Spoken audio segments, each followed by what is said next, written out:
The Queen of Clay's reign ends, but Swiatek will be back. French Open 2025.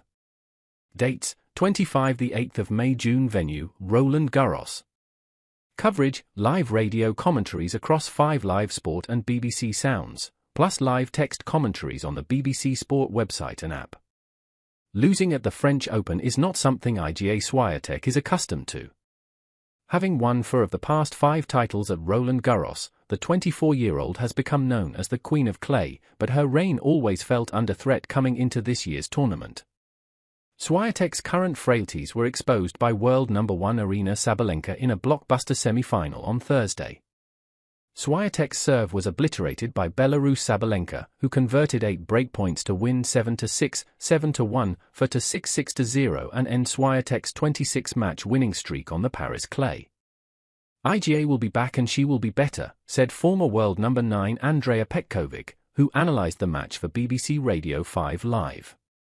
I did think this year's tournament was a huge step forward for her in terms of form, not a bad tournament, but Swiatek falls short.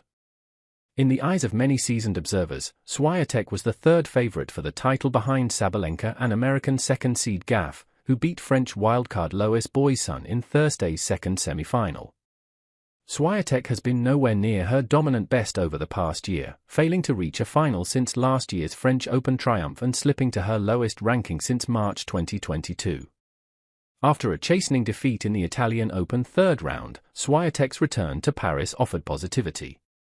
I think I already changed my mindset before this tournament, said Swiatek shortly after her first French Open defeat since 2021.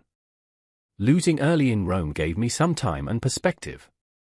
The former longtime world number 1 looked more like her old self as she rolled through her opening 3 matches without dropping a set.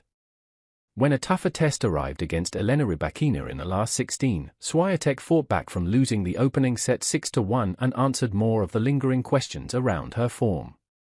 She showed similar resilience in the opening set against Sabalenka, recovering from 4-1 down to force the set back on serve. Altering her return position helped Swiatek fight back from a poor start, where she was overwhelmed by Sabalenka's power, and take the match into a decider. However, the 5th seed did not have the capability, or perhaps belief, to sustain her level and rolled over in a 22-minute 3rd set. Overall, though, Swiatek felt she had positives to take from the past fortnight. I played some quality matches, said Swiatek, who has still won 32 of her 42 matches this season. Now it's probably not the best time to look at the wider perspective. Probably it wasn't a bad tournament, but obviously not the result I wanted. Why has Swiatek's form dipped? There are a mixture of reasons, on and off the court, as to why Swiatek's level has dipped. Losing in the Olympic semi-finals in Paris last summer was a bitter blow, with Swiatek saying she cried for 6 hours afterwards. But later came a bigger bombshell: Swiatek had failed a doping test. It was announced in November she had tested positive for heart medication trimetazidine, TMZ, in an out-of-competition sample. She was subsequently given a 1-month ban after the International Tennis Integrity Agency, ITA, accepted the result was caused by contamination. Swiatek decided to switch coach at the end of last year, replacing Tomasz Wiktorowski with Wim Fissette, and it is taking time for the changes she is making to bed in.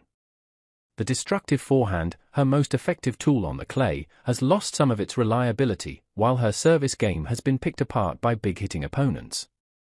Maybe she lost a little bit of a confidence, so that's why sometimes you see her missing balls that she shouldn't be missing, said Sabalenka. But overall, I think it was a really high-level match and she played really great tennis. Sabalenka's victory emphasized her position as the runaway leader on the WTA Tour, and it is hard to see Swiatek challenging her on the Wimbledon grass next month. Sabalenka's powerful game transfers well onto the faster surface, while Swiatek has never gone past the SW19 quarterfinals. We know Iga doesn't love that surface, so I'm interested to see where she goes from here, added Petkovic. I think that is going to be very fascinating to watch.